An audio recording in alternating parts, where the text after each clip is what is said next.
Hey Kerbal Space fans, welcome to episode 9 of the Interplanetary SSTO series. Hopefully I can get this done now and this will be the final episode. And as you can see, there's Kerbin, and there's the moon. And I think that tiny little thing over there is Minmus. Don't quote me on that. And behind us is the sun, and we are already in Kerbin's sphere of influence, though very far away. We're barely in the sphere of influence. So I've spared you guys the 4-month time acceleration that Jeb had to endure. Poor guy, look at him. He is completely lost it. It looks like a goldfish. Poor guy. Anyway, so right now it doesn't look like we're moving very fast. We're moving at about 1,000 meters per second. Of course, as we're dropping like a rock straight at Kerbin, we will pick up a lot of speed. So let's look at our re-entry here. So as we can see, we are on our hyperbolic trajectory in. We're coming in from down below and bouncing a little bit high. Not much. I don't think I'm really going to worry about that. Now, we tweaked this from way out, and it had said that we had a periapsis of about 100, and we still at a periapsis of about 100. So we want to get this into a aero capture. So I'm going to say 35 kilometers is a little low, but 40 would probably be a skip off. So let's split the difference and say like 37.5. Now again, we're falling straight at Kerbin. So even though burning retrograde will drop the periapsis, it won't do it very efficiently because we're braking on, you know, almost falling straight down at Kerbin. So since we are coming in on a 90 orbit, you know, orbiting the right way around, counterclockwise as we almost always do to take advantage of Kerbin's spin. So burning to the 270 will actually just aim us that way. This is very similar to how we did this around Duna. And again, we're going to use just a tiny little bit of throttle, and we should see this periapsis drop. So just 1 point of throttle, and there it goes, going down quickly. So again, I don't want to overdo this. I want to be able to control where I land and put this back at the Kerbal Space Center. So I'm going to put this to around there. There it is, 37.5. And yeah, there's some inclination there. I mean, it's coming out kind of high, but I'm not gonna worry about it because if I do that, it'll move the periapsis. So the heck with it. Let's go ahead and get ready to do our re-entry into Kerbin. Let's of course point the solar panels at the sun before we do our time acceleration. And get ready for some fireworks. The solar panels are getting power, aren't they? Yeah, here we go. Alright. So, let's watch Kerbin get big.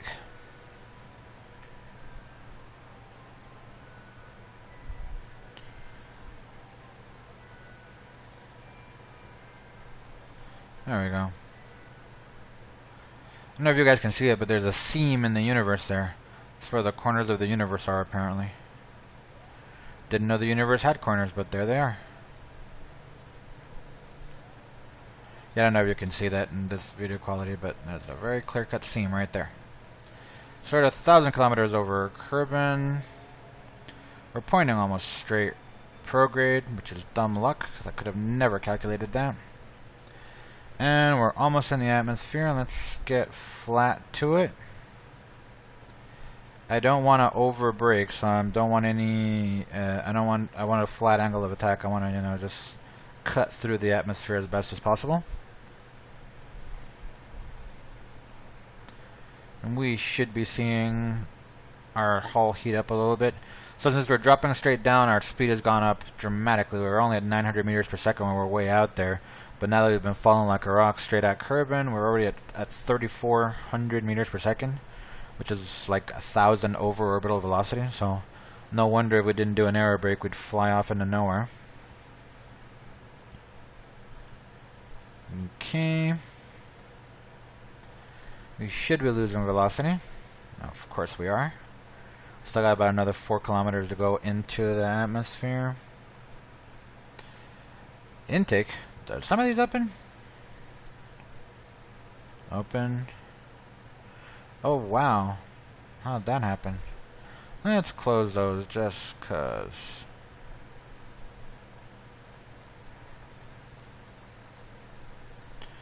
Alright.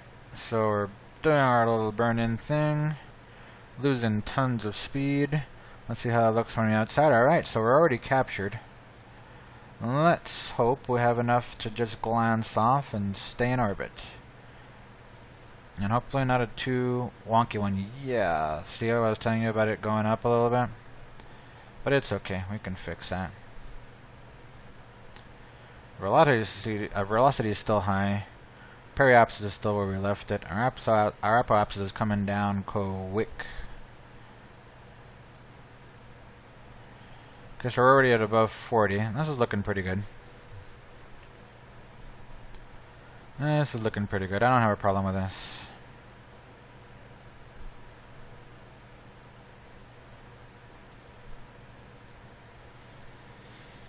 I can fix that inclination and bring it in for a landing. Okay, so we're at 50. We're no longer losing altitude that much. Alright. So we're still 20 kilometers away from being in space, but we're moving so fast that... And, well, we're moving so fast and the atmosphere is so thin up here that it's not really slowing us down much.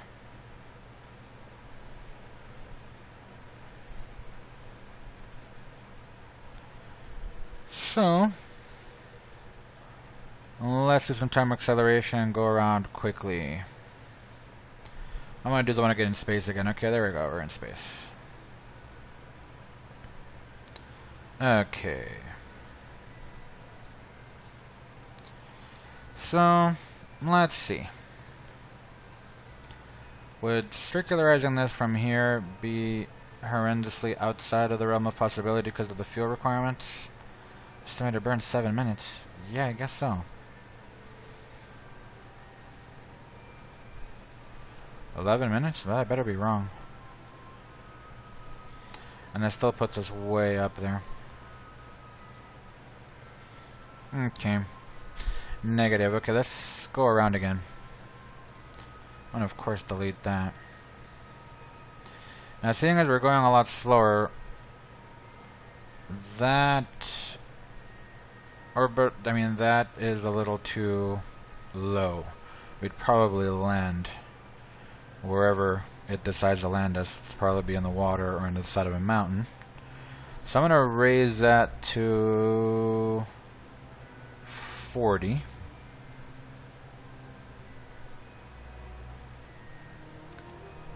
And go through again.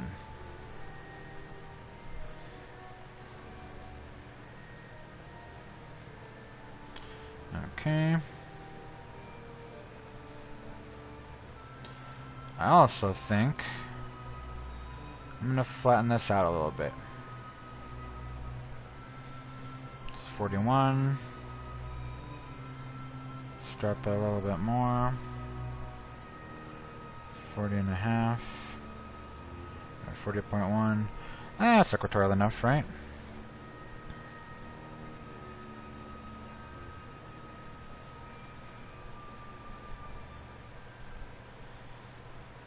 Okay. Now I wish I had done this from way out there, but yeah, whatever. Still got tons of fuel. All the stuff we've done, and we still got tons of fuel. Let's get through that quicker, sooner than later.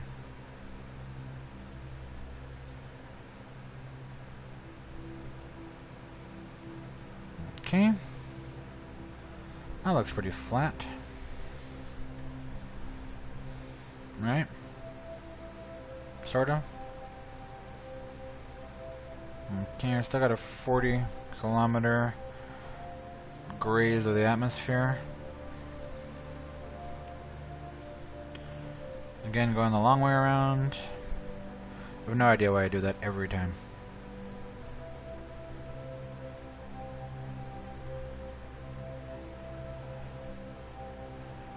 Let's do this, hopefully one last time.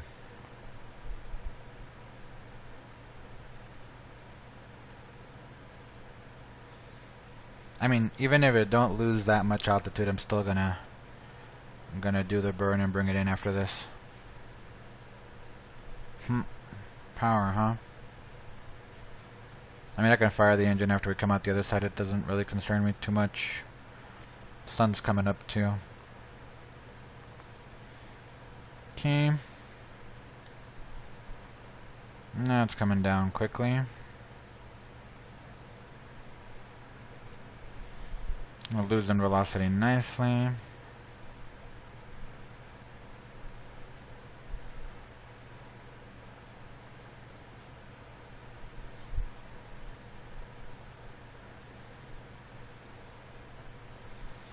Already coming out the other side. We still have electricity, that's great. This is going well, okay. Now, let's see if we luck out with this. Let's see if I can actually...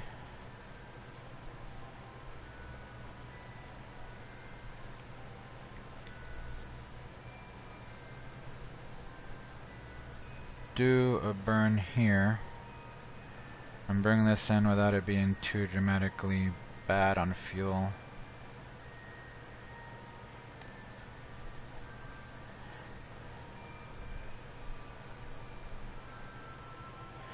$180, $195.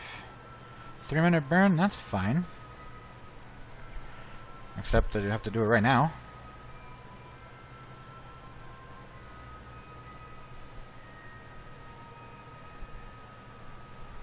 I'd do it a minute and a half ago. So it'll be a little high, but that's fine.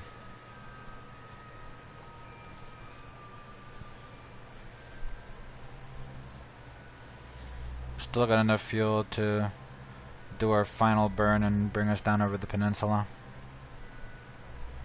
Yeah, that's not gonna work so well.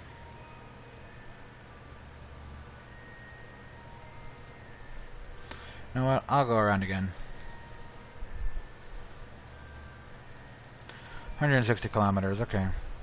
So let's just time accelerate around.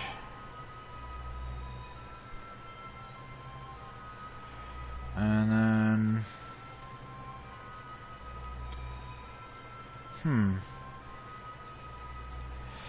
one step at a time. I'm not going to mess this up too bad. Let's see.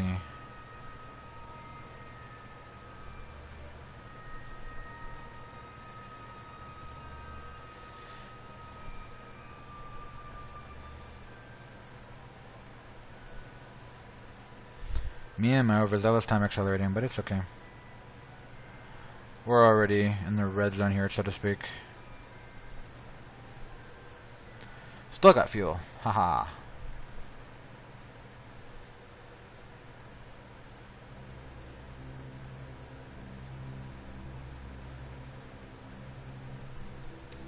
Okay. So now what we have to do is do our re-entry. Our re-entry. We're going to, of course, aim for the peninsula. So it'll be on the other side. So I'm going to make my node here. Drop this to 20. Where I think it's going to be. Oh, no, the other way. Yeah, that way.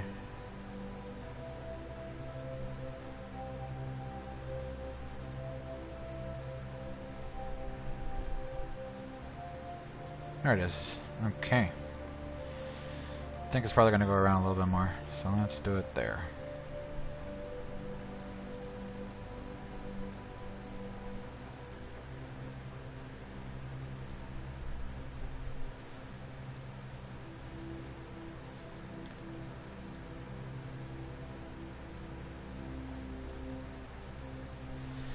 Alright.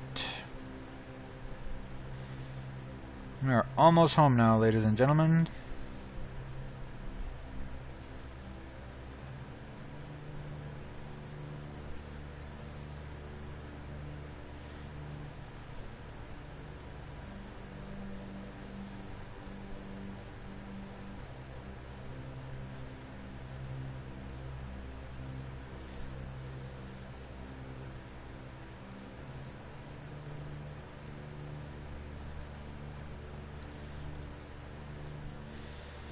And now I will very ceremoniously and with tears in my eyes, no, I'm kidding, I will shut down the nuclear engine, never to be turned on again for the remainder of this trip.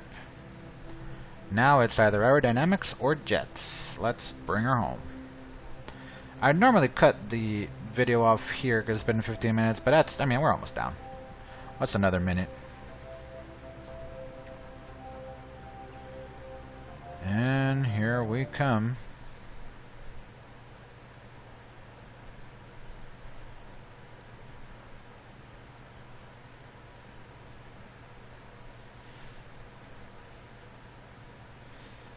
Full-time acceleration.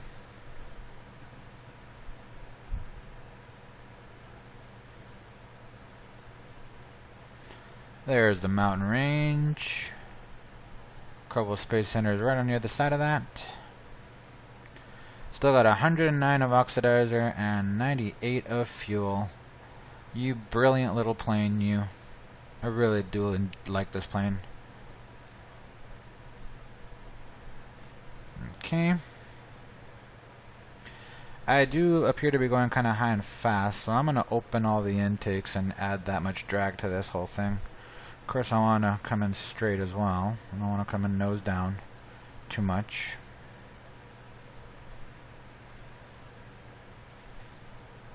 No, I'm a little off target because the Space Center is over there. But since I think I'm going to go over it, which probably be good because I can do a U-turn and then come in from the ocean side. I don't know. Time will tell. I'm still dropping rather quickly, so this might not be as bad as I'm making it out to be. Again, with 98 liquid fuel and just the 2 jets running, I can still fly around for quite a while. Actually, this isn't looking bad at all. Not at all. There's a Kerbal Space Center. Check it out. It's been a long trip, Jeb. Been a long trip. But it is almost over. Alright, so we can shut down all the secondary air intakes now. Turn on them pesky jet engines. And of course I have no fuel because I thought this was hosed to go back the other way. But apparently it is not. So let's do a little fuel transfer now. We want to put liquid fuel in. And we want to put about 40 something. Okay, that's fine. And in here, all that we got. Alright. There we go. And now we can put a little power behind these. And bring this into the no. Okay, so we're a little low on ballast. It wants to fly up. I'll level with you guys. I've never flown it this empty before. Because it is down to fumes. Wow, it really wants to pull up every time I adjust anything.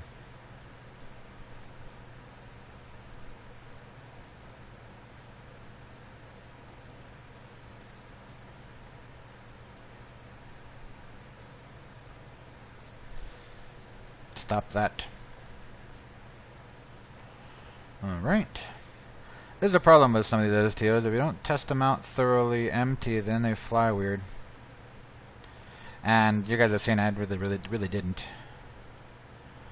I mean, download too much. Let's let it pull up a little bit. Let's not turn too hard. Okay. Would this not be the most anticlimactic crap in the universe if I were to crash now? All the way to Duna, all the way to Ike, all the way back to like crash with the Kerbal Space Center in sight. A little more throttle through that increases my control here.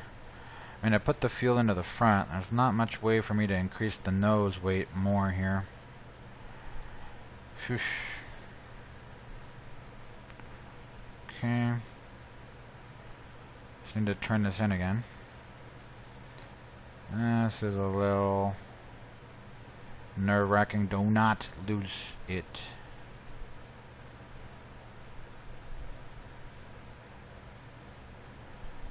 Okay.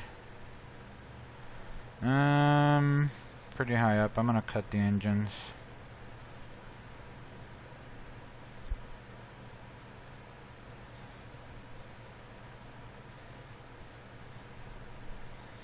Okay. Whoa. Okay. That's not bad. That's not bad. Seriously, I'm nervous. I'm actually quite nervous about this. Okay.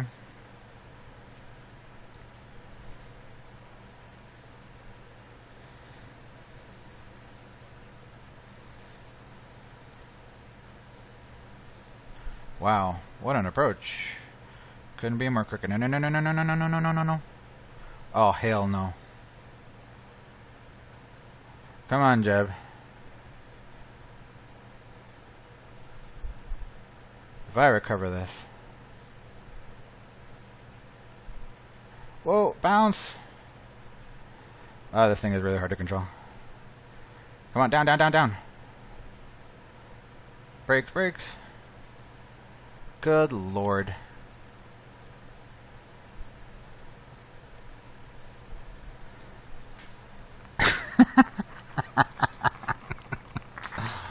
That had to be the ugliest landing ever. Wow. This thing needs some ballast in the nose.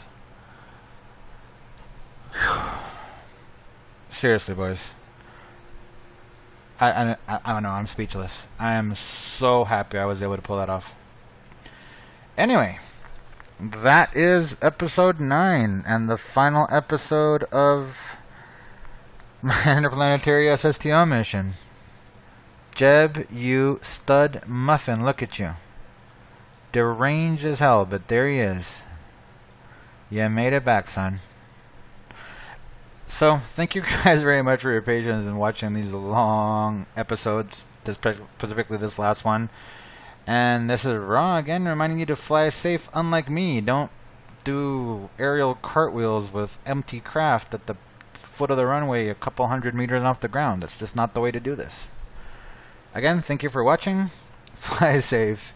And really, thank you guys for watching and subscribing. Still to this day, every day or a couple of days I get a new subscriber. And I just couldn't be happier with it. Thank you guys a lot. And thank you guys for watching again. Bye.